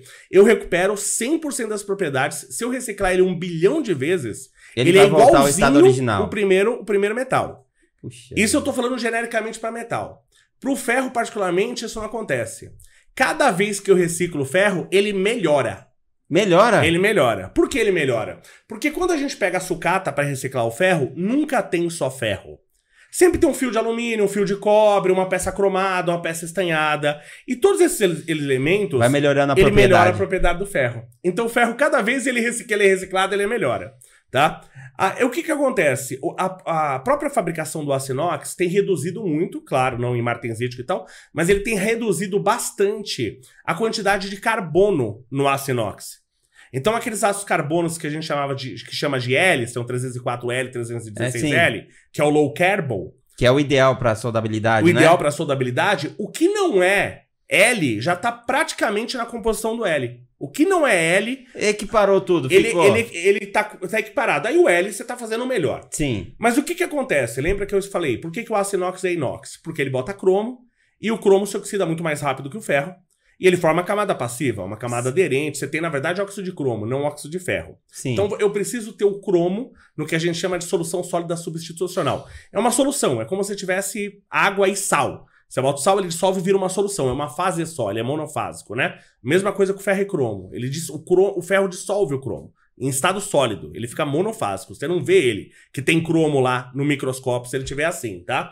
Então ele precisa estar desse jeito. Ele tem que estar lá o cromo atômico para ele oxidar e formar a camada passiva. O que acontece? Quando eu soldo e eu aqueço o metal e tem carbono no meu metal, eu dou temperatura, eu dou energia para esse carbono e esse cromo formar carbeto de cromo. Se eu formei carbeto de cromo, o cromo não está mais disponível para a camada passiva. Então ele mudou a característica. Aí ele mudou as características. Naquele ponto que vai soldar. Lá onde você soldou. E por isso que ele oxida ali. Por isso que ele oxida, por isso que ele quebra, ele perde a resistência. Oxidar é por causa disso. Quebrar você tem ainda outros fatores. Porque quando você aquece o metal, acontece um monte de coisa. Você pode ter, por exemplo... Via de regra, a gente diz que quanto menor o tamanho de grão de metal, melhor as propriedades mecânicas. Mas o grão não quer ser pequeno. Ele quer ser grande. Ele quer expandir. Porque quanto maior ele for, ele tem menos energia. O que a gente fala de menor relação área-volume. Então o grão ele quer crescer. Na hora que eu dou energia, os grãos grandes consumirem um pequeno. Porque eu dou difusão. Sim. Átomos começam a andar. Ele incorpora. Isso. E os grãos começam a crescer. E aí você perde propriedade mecânica. Você perde, por exemplo... Aliás, tem duas coisas que a gente quer em metal. Isso aqui, em tese na academia é conhecida, mas na indústria não é muito conhecida. Não se analisa muito o tamanho de grão e tal. Geralmente, o que eu quero de um metal? Geralmente, eu quero que ele seja o mais duro possível. Mais resistente, né? Obviamente, porque eu tenho a relação de limite de resistência tal e dureza. Uhum. Tem equações disso no livro... Do Luiz Gesser para ferros fundidos, por exemplo. Até morreu o alemão, infelizmente, lá da fundição Tupi. E o livro dele é excepcional. Né? Então eu quero que o metal seja o mais duro possível e o mais dúctil possível. Né? Ductibilidade não tem nada a ver com dureza. Elas são propriedades antagônicas. Por exemplo, eu faço uma têmpera do metal. A dureza vai lá em cima... E a ductibilidade despenca. Se você tentar dobrar, ele quebra. Né? Puta, então é antagônico. É antagônico. Se você recoser, é o contrário. A ductibilidade vai lá em cima e a dureza despenca. Não é assim? O único mecanismo no universo que aumenta a dureza e ductibilidade ao mesmo tempo é refino de grão. É você diminuir o tamanho de grão. Aí você solda e você aumenta o tamanho dos grãos. Entendeu? Caramba, isso é química. Entendeu? Pura. Pior que é física. É física. É física, né? É difusão e tal, é física, nem é química. Caraca. No caso da sensitização, é química que você está formando um carbeto. Sim. Né? Mas eu brinco com o pessoal lá na USP, eu brincava muito com o pessoal de química. E eles ficavam bravos comigo e eu tenho a sorte de ser grande, senão eu já tinha apanhado. E eu falava pra eles assim, todo o pessoal tudo formado em química, eu falava, gente, o curso de vocês nem existe, a área de vocês nem existe. Eu falava assim... Química nada mais é do que a física da última camada. Os caras queriam morrer comigo. Olha isso, cara. Eles queriam morrer comigo. Mais uma. Ainda faz piadinha, O pessoal ficava bravo. Porque toda a química, na verdade, é isso. É reação de elétrons, Sim. Você tá trabalhando com a última camada de elétrons dos átomos. Então, falei a física da última camada. Nem existe esse negócio de química. Eles ficam bravos pra caramba. E aí, na onde você realiza... A solda, ela tem uma zona... Como que chama? Onde realiza a solda, geralmente não é problema. A gente geralmente fala assim, o material soldado não quebra na solda. Ele geralmente quebra depois da solda. Isso é fato. Isso a gente, empiricamente, lá fazendo, a gente percebeu isso. Que o problema da resistência não está na solda. Porque o metal de adição ele já é preparado para isso. A tua chapa que não necessariamente. Fato. Entendeu? Então ele quebra depois da solda do que a gente chama de ZTA ou de RAS, se for em inglês, Heat Effect Zone. Ou, em português, zona termicamente afetada. Que é o quê? Porque você botou calor num lugar, até onde o calor se propagou e dissipou, causou... né? Isso, mas até onde... Porque, imagina assim, onde você soldar, ele vai bater, vamos supor, 2.000 graus. Onde você soldar ali. Depende da solda que você vai fazer, se é a solda elétrica, se você fazer uma solda só de oxiacetilênica, o gás a combustão chega a 3.000 graus. Então depende do que você vai fazer. Mas vamos pegar aqui uma solda, ele chegou ali no local da solda a 2.000 graus. Conforme você vai se afastando, cada vez ele vai chegar numa temperatura menor. Sim. Então, um pouquinho distante, ele vai chegar a 1.800, mais distante a 1.600, 1.400, 1.200, 1.800, 600 e tal. Cada temperatura... Isso é tratamento térmico. Só pegar diagrama de fase. Cada temperatura diferente que você alcançar vai te dar, principalmente no aço. E quanto mais carbono, mais eu me lasco com isso. Porque cada temperatura diferente vai me dar uma propriedade diferente. Aí eu brinco e falo que o aço, na região soldada, na ZTA, após a região soldada, depois do contorno do cordão de solda, ele vira uma cebola. Você tem um monte de camada e cada camada com uma propriedade diferente. Qual que é o problema disso? Quando você aplica uma tensão mecânica, cada camada vai te dar uma resposta diferente. Ele vai deformar diferente. Eu brinco e falo assim, eu dirijo... Eu não posso falar desde que idade que eu dirijo, porque senão eu vou preso. Mas acho que já prescreveu, Mas pensando no seu QI, eu acho que você nasceu dirigindo. Já prescreveu, então, mas eu dirijo há bastante tempo, né? Eu nunca perdi um retrovisor em São Paulo. Eu perdi 2 no Rio. Por que eu perdi 2 no Rio? Do Rio de Janeiro, e os 2, curiosamente, indo para Arraial do Cabo. Por quê? Porque eu tô aqui dentro do meu carro, com o ar-condicionado ligado, 20 graus. Do lado de fora lá tá 45. Então eu tenho um vidrinho dessa espessura que de um lado tá 45 graus, do outro tá 20. Ele tem propriedades diferentes. Aí bate uma pedrinha, ele trinca. Você entendeu? Eu perdi 2 para-brisas no Rio de Janeiro por causa disso. Por você ter temperaturas diferentes. Você tem uma diferença de temperatura muito grande numa distância muito pequena. Agora eu entendi porque eu perdi o meu para-brisa. O da frente. Pode ser também. Foi isso? Não, foi certeza que foi isso. Porque meu ar tava estralando no dia. Então. Se tiver muito quente, você botar o ar lá em cima, bater uma pedra, já era. Papo de inox é o quê? É ciência pura. Material é material. Eu falo pra ele, eu tô ensinando uma coisa aqui de alumínio. Ele vale pra inox, ele vale pra ferro, entendeu? Material é material. Brinco vale até pra polímeros. Muita coisa que a gente faz de metal vale até pra polímeros. Então, você tem esse problema na solda. Claro, tem metais que vão te dar mais esse problema. Se é um alumínio, um cobre, via de regra você pode ter. Às vezes ele passou por uma conformação mecânica, você pode até ter algum refino de grão. Então, às vezes tem um refino de grão, tem um aumento de grão. O problema é que você tem propriedades diferentes num volume muito pequeno de material. Então, quando eu aplico tensão, eu vou ter várias respostas, cada região vai me dar uma resposta diferente, ele trinca. Ele não vai se deformar de forma homogênea, que aí ele distribui a tensão. Ele vai se deformar de forma heterogênea, a resposta é heterogênea, ele quebra. Entendi. Perfeitamente. Mas que explicação vasta, né? Tá maluco, cara. Não dá nem vontade de falar. Não, dá pra falar o ano disso aí. E assim, é o que deixa a gente mais contente, porque a partir do momento que você tem acesso a essa informação, e esse é um dos diferenciais que a Proginox hoje ela tem no mercado, exatamente porque o seu fundador, presidente, ele é especializado desde que nasceu para esse cenário em solda, né? Sim. Então ele sempre ensina exatamente a transferir o calor ao máximo, jogar ele para fora e não para dentro da chapa, com que faz com que exatamente essa zona... zona termicamente afetada, ZTA. Zona termicamente afetada não seja impactada dentro da chapa, porque aí você vai enfraquecer ela. Sim. Então, faz todo sentido. Sempre tem que trabalhar com ela. Ela sempre vai existir de alguma forma. Sentido. Outra pergunta que eu queria fazer, já que nós estamos chegando no final e é importante, eu gostaria. Lá a gente tem todo o processo de estamparia de cuba. Então a gente tem um repuxo grande, né? Sim. E aí o que a gente sempre vê acontecendo, e os clientes nossos, eles sempre falam, você está vendendo material que não é o correto. Porque a gente especifica o 304 e a gente sabe que o 304, muitas vezes, o cliente testa ele com aquele imã. Sim. E aí ele identifica, não, esse material não é 304, não, esse material é 430, né? E ele já começa a desclassificar o nosso material. Sim. E aí eu fui pesquisando e o acesso ao conhecimento me deu esse balizamento, esse entendimento para poder replicar esse conhecimento. É que quando você estampa, não é que ela perdeu a característica, mas ele acaba pegando o imã. Eu quero entender o que acontece, né? Vamos lá. Esse é um teste que eu faço um ensaio, você da área de estampagem deve conhecer, que é o ensaio Olsen. A gente faz lá no Mackenzie com os alunos, que é um ensaio de estampabilidade. E um dos ensaios que eu faço para eles com alumínio, eu faço com aço carbono, com aço inox, com latão, etc. E uma das coisas que eu faço para ele é justamente isso. Eu pegar um aço inox austenítico, e aí eu tento colocar o imã nem parece que é madeira. Não faz nada. E aí eu estampo ele, e aí o imã pega. Tá? Por quê? O ferro, ele tem formas alotrópicas. Eu até usei esse exemplo.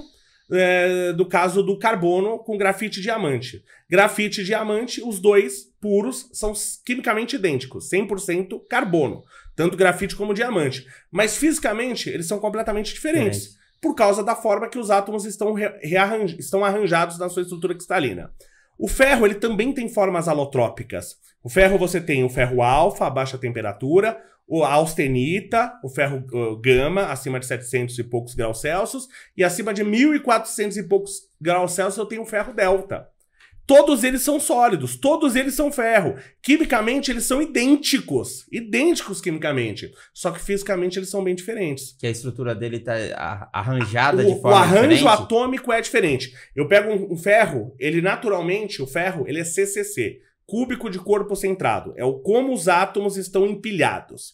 Quando você vai aumentando a temperatura, você dá muita energia, os átomos estão agitando, muito agitado, e não é mais viável para esses átomos estarem nessa organização. Ele vai mudar a organização. Tá? É a austenitização. É o que a gente usa para fazer em tratamento térmico, que é normal estar na literatura. Você precisa austenitizar o aço. O que é austenitizar? É transformar o ferro alfa em ferro gama, que é a austenita. Que é o que tem no aço inoxidável austenítico. Sim. Porque é o seguinte, a austenita, todo mundo acho que trabalha com isso aí, já viu diagramas de fase, de ferro-carbono. E aí você tem lá a fase alfa, a ferrita, aí você tem lá a fase gama, vai até 2,1%. Todo mundo fala que a diferença de aço-carbono para ferro fundido é a quantidade de carbono. Acima de 2%, 2,1% de carbono é ferro fundido. Abaixo é aço. Ninguém sabe por quê. É né? verdade. E é por causa do limite de solubilidade do carbono na austenita, que está no diagrama de fase. Está lá no diagrama de fase. Então, eu sei que eu posso estabilizar a austenita aumentando a temperatura, só que você não vai ficar trabalhando com aço a 800 graus, mas eu posso estabilizar a austenita quimicamente. Via níquel, por exemplo. Adicionando material. Isso que é difícil no aço inox, e por isso que o aço inox austenítico é caro. Porque aço inox, ele tem que ter cromo para ser inox. E o cromo, ele contrai o campo austenítico, ele não deixa o aço ser austenítico. O cromo. Aí eu tenho que encher de níquel e outras coisas... Para estabilizar. Para ele ser austenítico. Só que qual que é o problema? Eu até falei isso, eu dei uma palestra lá na Inox Core, lá da Binox, e eu falo sobre isso. Eu mostrei os 10 países que mais produzem níquel no mundo. Então você tem a Rússia, você tem a China, você tem a Indonésia. Aí eu mostrei dos 10 países que mais produzem, Cuba produz pra caramba, dos 10 países que mais produzem níquel do mundo, desses 10, o mais confiável e estável politicamente é o Brasil. Aí você imagina que desgraça que é um grupo de 10 países onde o mais estável politicamente e o mais confiável é o Brasil. Porque os outros é Cuba, China, Indonésia, Rússia, entendeu? Mas tudo fechado, né? Aí você entende por que o preço do níquel ele flutua tanto? E isso impacta diretamente no aço inoxidável, no fornecimento. Pô, cara, porque quem trabalha com eletrônicos, por exemplo, sabe disso. Sofre muito, né? Eu falo, a tua matéria-prima, ela ser muito cara, não tem problema. Ela ser muito barata, não tem problema. O que faz você falir é ficar variando. É isso que faz você falir. É se ele ficar aumentando, subindo, aumentando, subindo. Verdade. E é por isso que o pessoal até de Cuba fica trocando o austenítico pelo ferrítico. Porque ele quer fugir do níquel. Entendi. Entendeu? Só que qual que é o problema? A Cuba, quando ela é austenítica, você tem a estrutura... A austenita não é a estrutura CCC, cúbica de corpo centrado. Ela é a CFC. É a cúbica de face centrada. Essa estrutura tem um monte de plano de escorregamento. Ela deforma fácil para qualquer lado. Qualquer jeito que você colocar a chapa. Então a estampabilidade vai ser ótima, excelente. É ótima, excelente. E com a resistência mecânica maior, você tem o limite de resistência do austenítico. Da austenita, não falar do austenítico, mas falar da austenita em relação à ferrita, é o dobro o limite de resistência da austenita em relação à ferrita, entre outras propriedades que é muito melhor. Então ela é muito mais resistente e ela deforma muito mais. A ductibilidade é maior. A ferrita, ela deforma muito bem também, desde que seja na direção correta de deformação plástica. Então, se você pega uma chapa e você não sabe a direção de laminação, e você não acerta a chapa na estampagem de acordo com a direção de laminação, você não estampa. Pegou a visão aí? Você tá com problema na sua estampagem aí, é porque você tá escolhendo o sentido de a direção da chapa direção. tá errada. Tá errada. E por que tem que virar, então? E aí você tem que acertar a direção e sempre fazer naquela direção. Porque na direção de escorregamento ela deforma tão bem quanto a austenita. Entendi, mas e por que muda do 304, pega o imã e... Porque você tem, comecei a falar disso e esqueci. Nessas formas alotrópicas que você tem, tanto o ferro alfa como o ferro delta, eles são ferromagnéticos. A austenita não é. Ela não é magnética. Ela não muda a característica dela. Ela muda. Se você deformar ela, você pode criar martensita. Aliás, a martensita é o produto da têmpera. Só que a martensita você pode formar na têmpera aquecendo e esfriando rapidamente. Perfeito. Ou você pode formar, a martensita criada por tratamento térmico, mas você pode formar martensita por deformação plástica, que é essa que você está formando na sua chapa. Sim. E aí, na hora que você colocar o imã, ele vai grudar o imã. Mas não é porque o metal é de melhor qualidade, ele é o austenítico. Ele continua sendo 304. Ele continua sendo, porque é referido pela composição química, mas você formou martensita por deformação plástica. Mas então, perde a essência dele de resistente, ele vai perder a ductibilidade, ele vai ganhar resistência mecânica. Ele vai aumentar o limite de escoamento, vai aumentar pra caramba, aliás. Ele ganha propriedade mecânica. Aliás, isso é importante, porque na hora que você está deformando, esse aumento de dureza é até importante para distribuir as tensões. Sim. Então eu aumento a dureza aqui, então ele vai deformar em outro lugar. Eu aumento a dureza aqui, ele vai deformar em outro lugar. Então ele é importante esse aumento de dureza no material. Tem material que distribui as tensões muito bem, outro não tanto. Só que a ductibilidade despenca quando você forma a martensita. Então, se ele tentar deformar mais localmente, dependendo da geometria da peça que você vai estampar, ele vai ter que deformar localmente, aí ele quebra. Mas não é porque o metal tá errado, é porque ele é uma característica dele. Sabe o que a gente faz e é importante a gente falar? Porque isso, cara, é um ensino que a gente tem que levar. A gente pega e estampa numa profundidade. Sim. E a gente leva ele pro forno, sim, aquece ele, faz deixa o alívio de tensões. O alívio e volta a estampar sim, ele para chegar na profundidade que a gente... Mas eu não sei o porquê, entendeu? Sim. Eu queria só entender o que acontece nesse processo para que a gente possa seguir, porque sempre foi assim, então a gente só segue fazendo. Sim. Quando você faz... Eu não sei exatamente que temperatura você faz isso, você tem de cabeça? 900 graus. Caramba, nossa, então você austenitiza ele de novo, e deixa esfriar lentamente. Isso. Então você tá fazendo um tratamento térmico. Porque às vezes a gente só faz o alívio de tensão. Você aumenta um pouquinho a temperatura, porque o material tá tensionado, isso pode ajudar um pouquinho na difusão. É que difusão de substitucional de aço inox é o demônio, é o inferno. Né? Mas aí você faz o quê? O que é aliviar a tensão? Você aumenta um pouco a temperatura, abaixa o limite de escoamento do material, as tensões internas vão promover deformações plásticas e você alivia a tensão. O que você está fazendo, na verdade, é recozer o teu material. Então você está acabando lá com a martensita e pronto, ele voltou a recuperar as propriedades. E aí eu volto a estampar. Aí eu não acabo trincando, quebrando esse material, porque ele volta à sua propriedade inicial. Isso é o legal do metal. Eu brinco com o pessoal de civil. Tá vendo, cara? Agora faz todo sentido. Eu brinco com o pessoal de civil e de mecânica. Nada que eu falo por que acaso. Eles recebem material... E eles recebem o certificado de composição química. E eu falo, não, eu acho engraçado, porque vocês acham que o certificado de composição química quer dizer alguma coisa.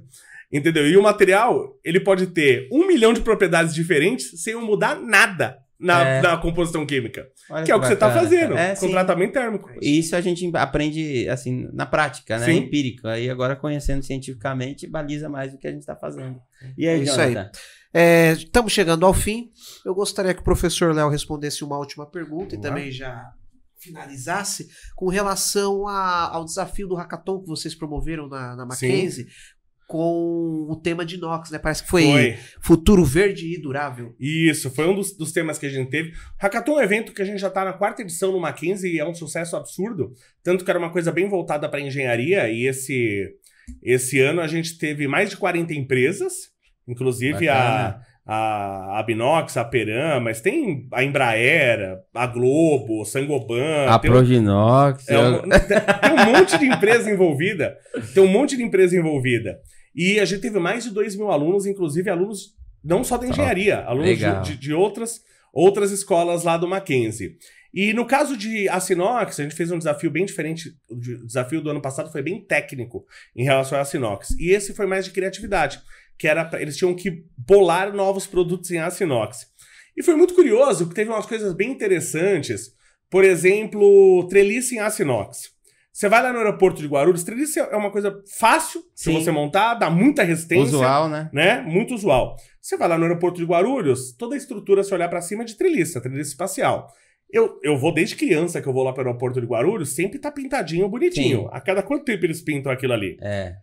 Sem trabalho disso. O trabalho, o custo disso. Sem falar nesse trabalho, nesse custo, de você ficar fazendo a manutenção da treliça o tempo todo, quando você faz a treliça de aço carbono, fica parecendo uma obra inacabada. Não parece que, né, não terminaram a obra? Alguma coisa, falta um fechamento, né? Se eles fizessem aquela treliça em aço inox, zero manutenção desde que o aeroporto tivesse sido construído.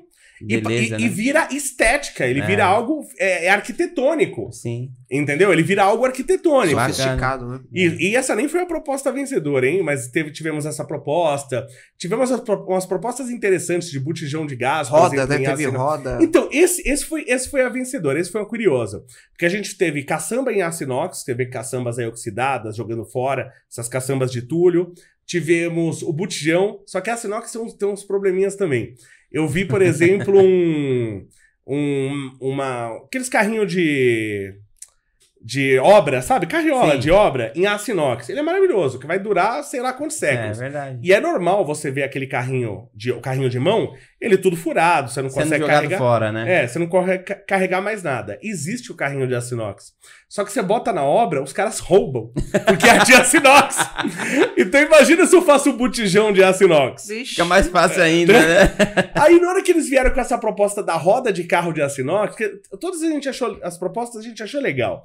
Mas os caras veio com essa proposta de aço inox, de roda, aí tava eu com o professor, a gente olhou assim, eu vi que a gente pensou a mesma coisa na hora, eu falei, gente, por que as rodas não são feitas de aço inox? Verdade. Tipo, não faz sentido. Porque a roda de liga leve, eu até brinco quando eu ensino, eu conto essa alumínio, né, você diz, né? Tem ligas de magnésio, de alumínio. Eu não vou falar o nome da empresa aí, mas teve uma empresa que matou uma galera aí com roda de alumínio. Verdade. Empresa cada grande de carro. Que a roda não tem a resistência do aço. Não adianta, é muito mais perigoso. Tem um cantor famoso aí de sertanejo que morreu faz relativo pouco tempo porque soldou a roda. De liga leve. E como você não tem as mesmas propriedades do aço na roda de liga leve, eu tenho que colocar muito mais metal para ele ser resistente. Tanto que era muito normal, principalmente antigamente, você pegava a roda de liga leve, ela era absurdamente mais pesada que a roda de aço. Hoje não é tanto, mas ele era absurdamente. Aí o pessoal fala, não é liga leve? Eu falei, sim, a liga é leve, mas a roda é pesada, porque eu tenho muito mais liga leve. Sim. Então, e não tem a ductibilidade, são materiais mais frágeis, não tem a ductibilidade, ou seja, não tem a capacidade de absorver energia no impacto. Então, se você faz a roda de aço inox, você tem todas as propriedades vantajosas do aço, você tem segurança na roda e a estética da liga leve, se duvidar, superior.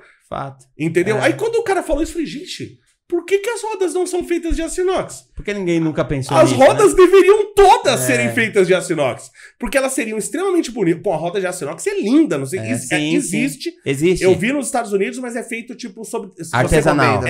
Sob encomenda. Você pede, o cara faz pra você e da pior maneira possível, usinada. Entendeu? Da pior maneira possível. Imagina o custo também, né? Mas é o cara que quer pagar.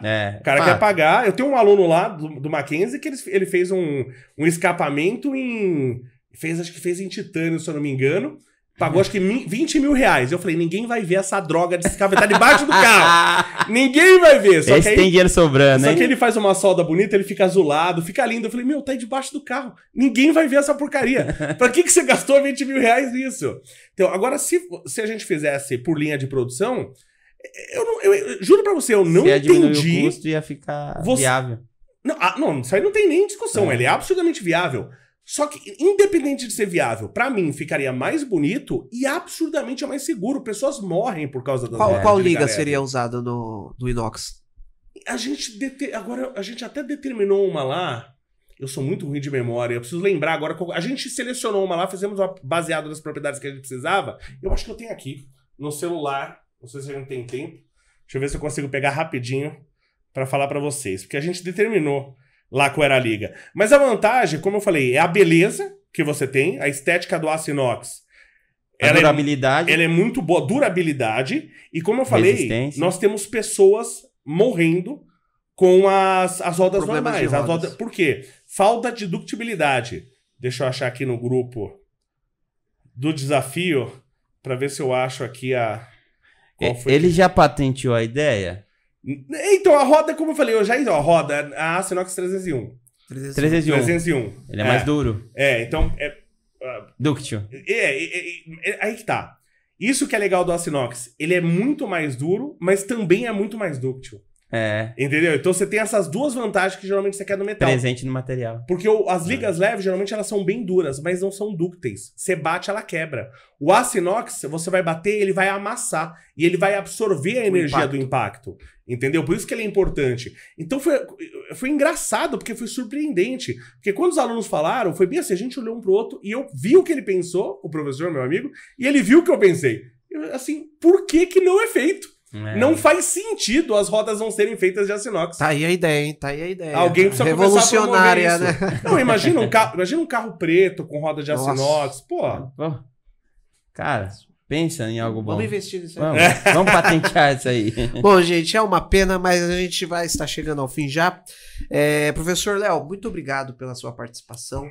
Eu que agradeço. Realmente uma mente aí brilhante. Continue com esse trabalho. Uma mente brilhante. Literalmente. Resumiu bem. Poucas pessoas são assim. Não, que isso? Quem sou eu? Fato. Nos ensinou muito e eu tenho certeza que vai ensinar o nosso público também. Fica o convite para voltar aqui. Eu gostaria. Você aceitar aqui, você fica à vontade. Vocês têm que ir lá no Mackenzie. Vocês gostarem de mim, tem professores lá muito mais inteligentes do que eu. Pronto, então vamos lá. Precisam conhecer lá. Vamos lá conhecer. E... seus agradecimentos finais? Primeiro eu queria agradecer o convite, eu fico muito feliz, agradecer ao Mackenzie, ao curso de engenharia de materiais, engenharia mecânica, na figura dos chefes de departamento. E como eu disse, estou disponível aqui para qualquer dúvida que vocês tiverem aí, um retorno qualquer hora, a gente tem um outro bate-papo. Bacana. É isso aí. Bom, pessoal, fica mais um episódio aí do Papo de Inox. Professor Léo deu uma aula aqui para nós e eu tenho certeza que vai ser de grande utilidade, certo? Até o próximo episódio e lembre-se, se você quiser aparecer aqui, quiser ter a sua marca exposta, divulgada, com pessoas como o Professor Léo, é só entrar em contato conosco. Jonas? Vamos terminar com aquela frase que já é conhecida? Não, tá aí na boca do Professor Léo. Quem tem que falar mesmo? Será que ele já sabe? Eu acho que aumenta aí o preço em 10 vezes. É o slogan, pensou Inox. Pensou Proginox? Dá pra falar aí? Claro, pensou Inox, pensou Proginox. Você focou na câmera, foca na câmera. Vai lá. Vamos lá. Pensou Inox, pensou Proginox. Pegou aí, top. Globo tem isso. Não tem não, nem Rede Record. Nada, nem SBT, ninguém. Não. Só a Proginox. É isso aí, pessoal, e até a próxima. Gratidão.